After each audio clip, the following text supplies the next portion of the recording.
if we went beyond that, if we were able to do everything we wanted with the hall, again, to be as transparent as we can possibly be, so we've got it in writing so everybody sees it, the third priority would be really just to take care of some of our long-term needs. We put a rainy day fund.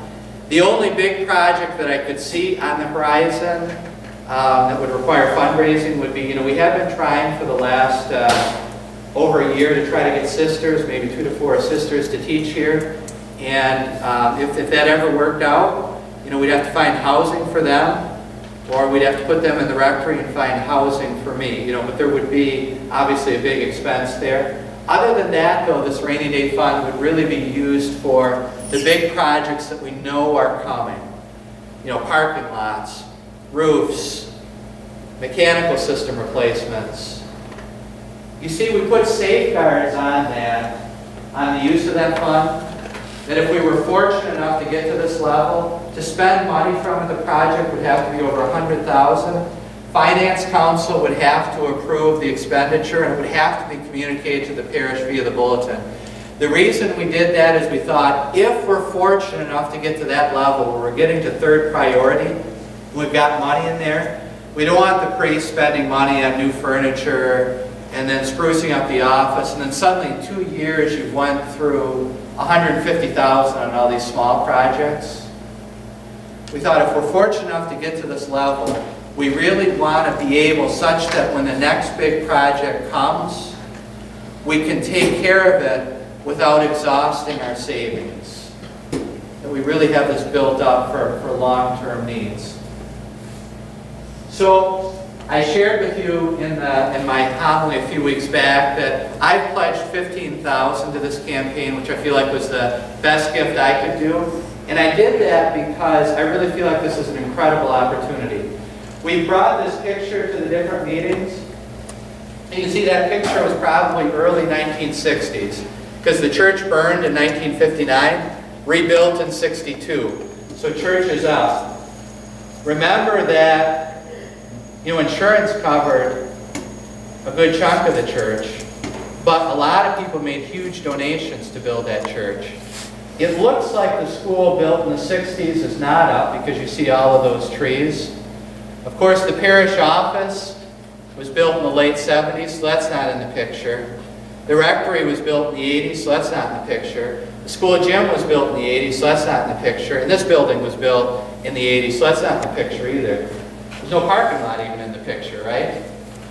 So what I'm trying to say is that if you look at the last 50 plus years, 50 to 60 years, there's been a tremendous investment in the capital of this parish. Tremendous investment by those who have gone before us to give us what we have now. But not so much investment in the last 30 years, right? We haven't done something like this really since the 80s, something on this scale. And so I just feel like it's our turn, to leave stuff for those who come after us. Stuff that they won't even think twice about, they'll just have. I feel like this is a good time to do it. The bishop has already asked us to raise close to $1 million, and he's structured this campaign in such a way that we can piggyback on it easily to take care of our long-term needs. I feel like for a lot of people the economy isn't too bad right now.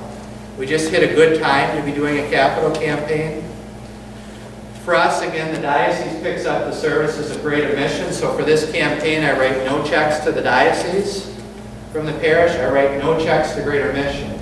So to have free development help, from our perspective, is a great help. It's also helpful having the diocese on our side with this. If you tried to do a 5-year pledge campaign, and our office had to do all of the sending out, all of the collecting, all of the reminding, it would take a tremendous amount of time and energy of our staff away from so many other things, and probably lead to some hurt feelings in the community, right? But this works like ESA, and that the diocese sends out all the reminders, the diocese does all the collecting. So we're just very blessed there. I just feel like this is an opportunity we're not going to get very often to build up the capital of the parish. So I just feel like this is a really good time to do this. So what do I want you to do? You know about the campaign now, right? So just to discuss and advocate the campaign. We're not asking, we don't want parishioners to solicit other parishioners, but just a positive word about the campaign can make a big difference. If someone says, hey, what do you think? And you say, well, gee whiz, I think it's a good idea. Or, parish has got to do this once in a while. Just a short word like that can move somebody from being someone who wouldn't contribute to someone who does contribute. So just that positive word can really make a difference. Also, with a campaign like this, it is a complicated campaign. So there can be rumors out there. And so it's good if you hear them just to say, I went to one of the meetings and this is what they're trying to do. And just to try it if you're able, in a general way, just to clarify any misconceptions that might be out there. Also, I would love for you to make your best sacrificial pledge. Only you can decide if you feel like you can back the campaign or not. I hope that you will, but only you can decide that. And I hope that you'll make your best pledge. We can do everything right with this campaign, but if people don't give, if they don't give good pledges, all the hard work, it doesn't add up, right? It doesn't. You don't get very far. We need people actually giving their best gifts to make this work. So we put a sheet up there to show that with a 5-year pledge, a small daily sacrifice or a small monthly sacrifice can add up to a monster pledge. Can add up to a really monster pledge. So, just if you think about it over 5 years, even though I know with the insert we had last week said 3 years, it actually is a 5-year campaign, as you'll see when you get your pledge cards. That's a lot of time. So a lot of money can be, you might be able to give a bigger pledge than you think, if you think of it in terms of 5 years. So as you make your decision on what to give, we ask you to use three guidelines. First, give your gift out of a sense of gratitude. We have benefited from what those who have gone before us have done. We benefit from what the diocese does. We benefited from the parish. We're in a position to give. So we'd like to give. We're going to give this out of a sense of we've received. Now we're going to give back. Joy. We don't want this to feel like your arm was twisted, or, oh, what's Father going to think unless I give this amount, or any of that, right? We're not asking you to compromise what you want to do for your kids. We're not even asking you to compromise vacations or anything like that, right? If you sit down to fill out your pledge card and you say, oh, this hurts so bad, I'm going to have to do this. Well, you know what? Lower the pledge. It really should be given out of a sense of joy. You just have to think about what makes sense for me and my family. We can't all give the same gift, but we can all give the best gift that makes sense for us. And out of a sense of gratitude, or out of a sense of love. Out of a sense of love for what we want to share with others. We try to make this process as private as possible. Nobody here is going to know, or in the office is going to know what you give except for Joe and I. Joe is going to go on to his next wave of parishes in July, and so he's not going to remember. And I'm going to be grateful for whatever you give. The idea really is that you and your spouse sit down, you pray about it, and it's just between the three of you. You decide what makes sense for us, and then that's what you give. So, what's my goal? I've thrown a lot of numbers at you, right? The bishop wants $937,000. To do our first big project, we'd have to hit 135%. I've shared with you what we're going to do if we get over 135%. So how much do you want us to raise, Father? Well, my goal is there's 900 families in this parish. And what I want is as many of those families as possible to sit down and say, what can I do? What's the gift that makes sense for us? The diocese has been in existence for 80 years and never done anything like this. The parish hasn't done something like this for 30 years. This doesn't happen very often. What can I do for this? And then if we have as many families as possible doing that discernment and giving their gift, we'll work with the money that's given. I think we're going to be in great shape if we we get that. So that's what my goal is. We'll work with what we get. We're going to be grateful for what we get, and we'll work with that. At this point, I'd like to do a little bit of Q&A. We're going to have some packets for you to pick up after the Q&A. But we've got Darren, the principal, here. Joe, of course, from Greater Mission. Brian, myself. And so you could direct the questions to any one of us, depending on who you thought was the most relevant person to take the question.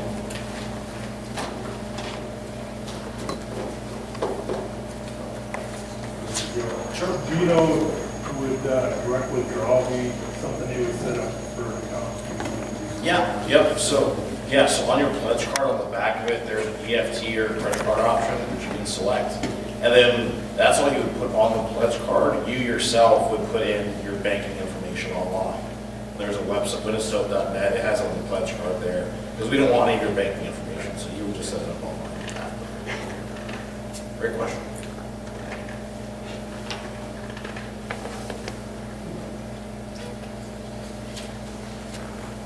You said maybe get some nuns or something would be in the future or something. And I noticed up there they said, well, we got to take care of the priest, and I agree with that. Nothing was said about the nuns. Who takes care of them? Yep, so I'll maybe start, maybe turn it over to Joe. Sounds good. The question was, who takes care of the nuns? You know, we see the priests getting taken care of, but what about the nuns, you know? So the way it works with nuns is, you know, for a diocese, as Brian mentioned, you know, the bishop really has care of the priests. I mean, the diocese, you know, like your employer might help fund your retirement. The diocese would be the one for priests, right? For nuns, the ones that take care of them after they retire would be their religious order. So like, let's say we want to help Sister Myra in retirement. You know, we would then seek out the Sisters of Christian Charity, right? And then, but it just depends on which order they belong to, because that order takes care of them. That would be why it would be hard for the diocese to do it, because like Sisters of Christian Charity work here, but just some of them. But then Fowler was like Racine Dominicans. And, you know, every parish had different orders from different parts. So it would be hard for the diocese to build that into their campaign. But if people want to support the retirement of a given sisters, you just find out which order they're part of, and then you'd make them part of your charitable giving. Yeah, no, that's actually great. So that's why, you know, diocesan priests, different than ordered priests, so we can use those two as an example. You know, I went to a Salesian Catholic high school. So the Salesian priests, when they retire, they're taken care of. Diocesan priests, here in Diocese of Lansing or any diocesan priest, you know, they're on their own for retirement. You know, a prime example is the cost of rent. You know, when they retire, there are a few retired priest homes, which is great, but most of them are on their own to find a place to live and pay for that place. So that's just an example of some of the costs they would incur. You know, the difference between diocesan priests and ordered priests, or just ordered nuns as well. It's a great question.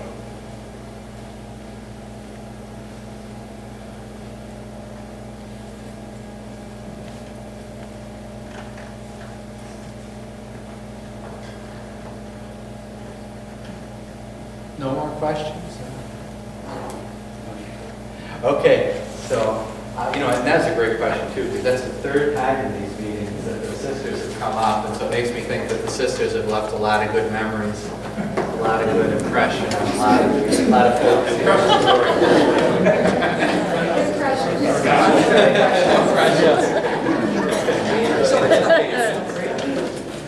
So, you know, what we have for you now is we have packets for you to pick up that will have a number of things in them. You do have a letter from the bishop and I,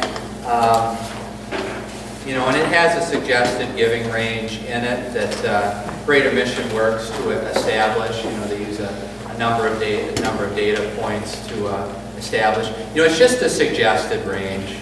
You know, again, only you can decide what's an appropriate level for you. You know, I didn't get a letter from the bishop and I asking for a giving range, but I got a letter from the bishop, and I was within my range, but my range started out higher. The high number I didn't get. So it's just a reminder that, you know, some people fall above, some people fall in, some people fall below. You know, you just have to look at your own finances. There's just a, you know, only you know your financial situation, right? So don't stress out over the number. Just look at what gift is best for you to give. Thank you again for coming tonight. One last point. We would really love to keep moving on the campaign as quick as we can. Like we say, we're moving fast, right? We're already up to 81.5%. But the thing that we'd like is, obviously it's gift, so it's got to be your time frame when you want to give. But we would love it if you're able to take about a week or 10 days and to get your pledge in.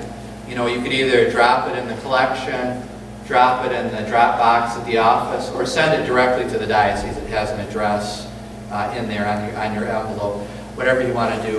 Again, we would love that if you're a quick decider. We would love to take advantage of that. The big thing we don't want to have happen is for you to put it in your pile to do things and then get to it in 2 months. So, if possible, we'd love you to move sooner rather than later.